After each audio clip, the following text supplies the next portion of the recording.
क्या कोई भी इंसान पास्ट से फ्यूचर में जा सकता है? अगर हम इन 5 घटनाओं को देखें तो ऐसा पॉसिबल हो सकता है। कुछ ऐसी घटनाएं हुई है जिनको अगर ध्यान से देखा जाए तो ऐसा लगता है कि इंसान समय के अनुसार किसी भी काल में जा सकता है। अगर कोई इंसान लाइट की स्पीड से ट्रैवल करने की क्षमता हासिल कर लेता है तो वो टाइम ट्रैवल कर सकता है। और हमें कुछ ऐसी घटनाएं सुनने को मिली है जो इस दावे को एकदम सच साबित करती है। परंतु आज तक आपने सिर्फ फिल्मों में ऐसा होता हुआ देखा होगा, लेकिन हकीकत में ऐसा नहीं होता है, क्योंकि ऐसी कोई भी मशीन नहीं बनी है जिससे ऐसा करना संभव हो सके। हम यहाँ पर आपको कुछ ऐसी घटनाओं के बारे में बताने जा रहे हैं। तो चलिए शुरू करते हैं आज का हमारा ये वीडियो, जिसका टाइटल है टाइम ट्रेवल की रहस्यमय घटनाएं।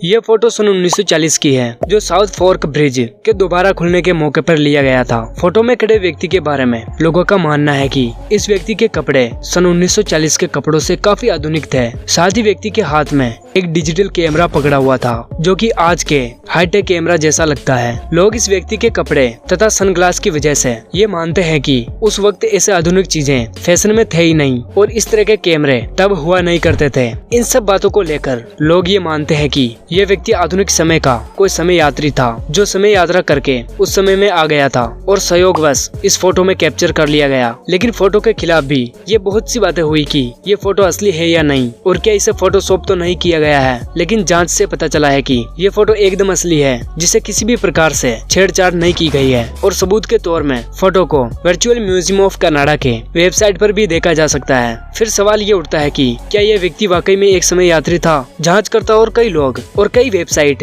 इस व्यक्ति के फैशन के बारे में सफाई देते हुए कहती है कि पहने हुए कपड़े और सनग्लास उतने भी आधुनिक नहीं थे जितने उस समय को देखते हुए लगते हैं, बल्कि उस समय में दुर्लभ फैशन में आते थे। लेकिन ये लोग जो भी कहें, पर आज भी इस व्यक्ति के आधुनिक पहनावे की वजह से लोगों के बीच रहस्य बना हुआ है। दोपहर के 12:30 हो रहे थे। एक यूरोपीय विमान टोक्यो के अनेडा हवाई अड्डे पर लैंड हुआ। विमान में सवार सभी यात्री नीचे उतरे और चेकआउट काउंटर की तरफ गए। वहां बैठे अधिकारी सभी यात्रियों को पासपोर्ट की जांच कर रहे थे। तभी उन्हें एक ऐसा यात्री मिला जिसके पासपोर्ट को देखकर वे हैरान रह गए। उस व्यक्ति के पासपोर्ट पर टोरट नाम के एक देश का नाम लिखा हुआ था। जाँच कर रहे अधिकारियों ने इससे पहले कभी ऐसे देश का नाम नहीं सुना था, इसलिए उन्होंने इसकी सूचना सुरक्षा अधिकारियों को दी, जिसके बाद उस यात्री को पूछताछ के लिए अलग कमरे में ले जाया गया। अधिकारियों ने सबसे पहले तो उससे जापान आने का कारण पूछा। इस पर उसने बताया कि वे एक कारोबारी है और बिजनेस के सिलसिले में बात करने यहाँ आया है। सुरक्षा अधिकारियों ने उस रहस्यमय यात्री के पासपोर्ट की जांच की, जिस पर उसके देश का नाम टोरट लिखा था। उन्हें भी बड़ा आश्चर्य हुआ कि क्या सच में ऐसा कोई देश है। अधिकारियों के पूछने पर उसने बताया कि इस पासपोर्ट पर यह उसकी कोई पहली यात्रा नहीं है, बल्कि वो यूरोप के कई देशों में भी जा चुका है। अधिकारियों को उसकी बात सुनकर बड़ी हैरानी हुई, क्योंकि उसके पासपोर्ट पर अन्य देशों के जो मोहर लगे हुए थे वो बिल्कुल असली थे। फिर भी वो इस बात को मानने के लिए तैयार नहीं थे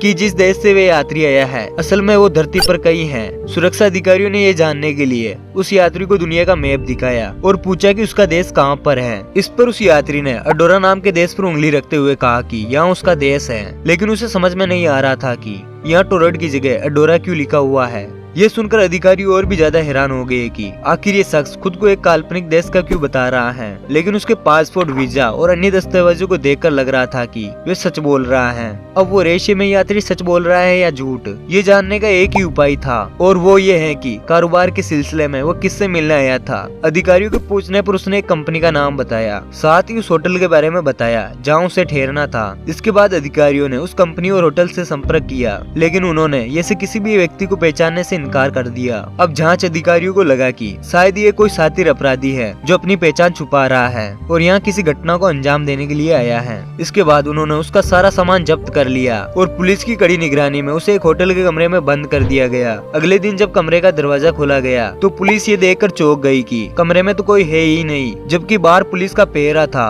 और कमरे की सभी खिड़कियों को पहले से ही सील कर दिया गया था। पुलिस को ये जानकर और भी ज्यादा आश्चर्य हुआ कि एयरपोर्ट पर उसका जो पासपोर्ट, वीजा और अन्य कागजात जब्त किए गए थे वो भी गायब थे। अब किसी को ये समझ में नहीं आ रहा था कि आखिर ये हुआ कैसे। सोशल मीडिया पर इस घटना को लेकर कई कहानियां प्रचलित हैं। कोई कहता है कि वो रहस्यमय शख्स दूसरी दुनिया से आया था, तो कोई कहता है कि टाइम मशीन के जरिए वो गलती से यहाँ आ गया होगा और जब उसने देखा कि उसका सारा राज खुलने वाला है तो वो कहीं गायब हो गया। अब ये सच है या झूठ, ये तो कोई नहीं जानता है। साल 2006 में स्वीडन में एक शख्स अपने ऑफिस से कामकाज करके अपने घर वापस आता है और रोज की तरह अपने किचन में पानी पीने के लिए जाता है। जैसे ही उसकी नजर फ्लोर की तरफ पड़ती है तो वहाँ पर चारों तरफ पानी बिखरा हुआ था। उसे लगता है कि जरूर पाइपलाइन में कोई खराबी आ गई है। उसके बाद वह उस पाइपलाइन को ठीक करने के लिए जाता है और उसके बाद उसे एक छोटी सी जगह रोशनी गिरती हुई दिखाई देती है और तब वह शख्स वहाँ पर देखने के लिए जाता है कि ये रोशनी कहाँ से आ रही है और वह उस लाइट की तरफ आगे बढ़ने लगता है। आगे बढ़ते ही उसे महसूस होता है कि वह किसी और जगह पर आ गया है और वह जगह उसे जानी पहचानी लगती है। जैसे ही वो पीछे मुड़कर देखता है तो वहाँ पर एक शख्स खड़ा होता है और वो बिल्कुल उसके जैसा ही दिख रहा था और तब उसे पता चलता है कि वह भी वही है। उसने 2006 से सीधा 2042 में टाइम ट्रैवल किया था और फिर उसी रास्ते वापस आ रहा था। अब इस स्टोरी पर कौन विश्वास करेगा? सब तो बोलेंगे कि झूठ बोल रहा है, लेकिन अगर आपको इस बात का सबूत मिल जाए तो फिर आप यकीन जरूर करेंगे। जिस वक्त ये घटना हुई उसके पास एक फोन भी था और उसने उस वक्त फोटो भी खींच लिया था। उस फोटो में एक शख्स है, ये वाला आज का और ये फ्यूचर का। उसका कहना था कि हम दोनों ने कुछ समय साथ में बिताया और बहुत सारी बातें भी की और उन्होंने अपने हाथ पर बने टैटू की फोटो भी खींची ताकि वे दोनों को कंफर्म कर ले, जो कि एकदम सेम दिखाई दे रहे थे।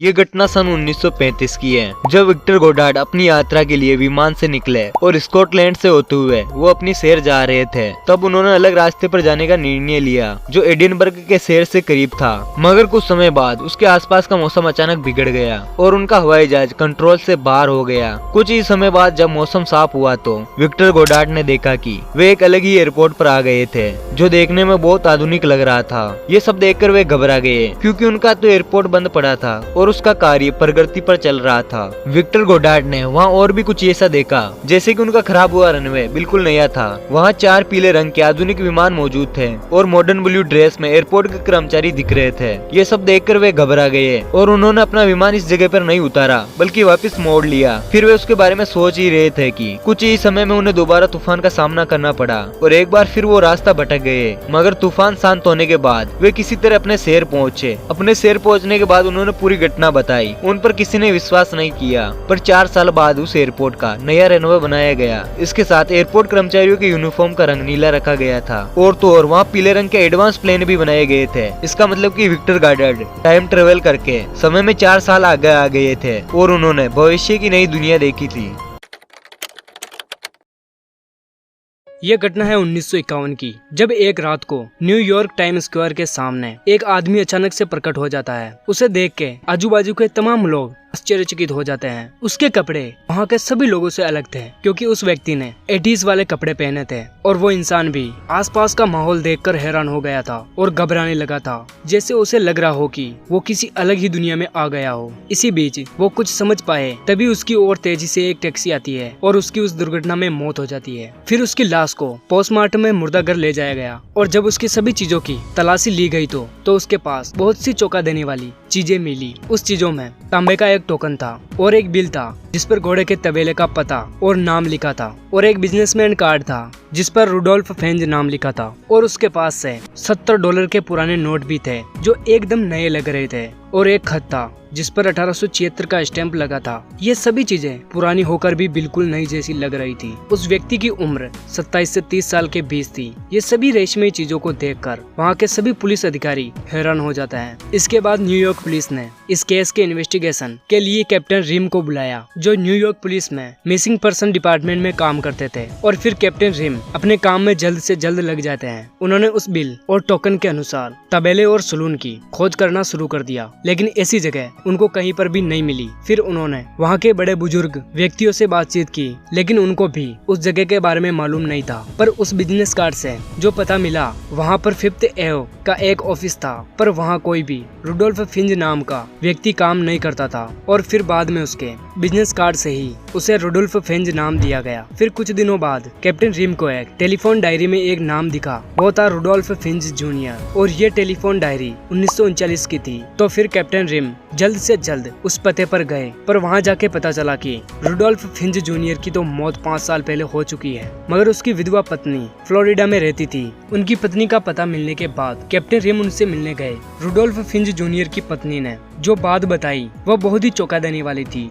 विधवा पत्नी ने उन्हें बताया कि रुडोल्फ फिंच सीनियर ये व्यक्ति रुडोल्फ फिंच जूनियर के पिता है और वे 29 साल की उम्र में 1976 में अचानक गायब हो गए थे। उस विधवा पत्नी ने बताया कि एक दिन शाम को वे सड़क पर घूमने गए थे। उसके बाद न ही वो घर आए और न ही तब से उनको किसी ने देखा। उनकी पुलिस कंप्लेंट भी की थी और ये पूरी बात सुनकर कैप्टन रिम बहुत ही हैरान हो गए और फिर उन्होंने 1976 के लापता लोगों की पुलिस फाइल देखी तो उन्हें विश्वास हो गया कि विधवा पत्नी ने जो बात बताई वो सब सच थी।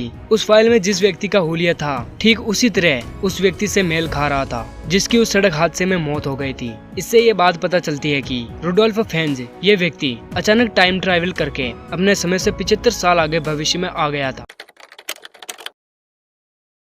साल 2003 में जब न्यूयॉर्क सिटी में अंत्रो काउंसली नाम के एक शख्स को पुलिस ने गिरफ्तार कर लिया और उसे गिरफ्तार करने का कारण बहुत अजीब था। उसने सिर्फ $500 से मात्र 2 हफ्ते में ही 24,000 अरब रुपयों की कमाई कर ली थी, जिसके लिए उसने 124 बार हाई लिस्ट आई रीडिंग की थी और हर बार सफलता हासिल हुई। जब पुलिस ने पूछताछ की कि आप ऐसा कैसे कर पाए तो उसने बताया कि वे एक टाइम ट्रेवलर है और वो फ्यूचर से करीब 200 साल पीछे आया है। पुलिस ने उनकी बात को सीरियसली नहीं लिया और इसे गिरफ्तार कर लिया। उसके बाद उसके ऊपर केस चलाया गया, लेकिन कुछ समय बाद एक शख्स ने उसकी बेल करा दी। थोड़े ही दिनों बाद वे दोनों व्यक्ति रेशमी तरीके से गायब हो जाते हैं और किसी को भी उन दोनों से जुड़ा कोई भी सुराग नहीं मिलता है और ना ही कोई रिकॉर्ड मिल पाता है। तो ये थी मिस्टीरियस टाइम ट्रेवल की घटनाएं जो हमने इस वीडियो में बताई है। और दोस्तों, टाइम ट्रेवल पर और भी वीडियो बनाना है तो कमेंट करके जरूर बताना और इस वीडियो के लिए एक लाइक तो बनता है और चैनल पर नए हो तो चैनल को सब्सक्राइब कर ले। तो मिलते किसी नेक्स्ट वीडियो में, तब तक के लिए बाय बाय। जय हिंद, जय भारत।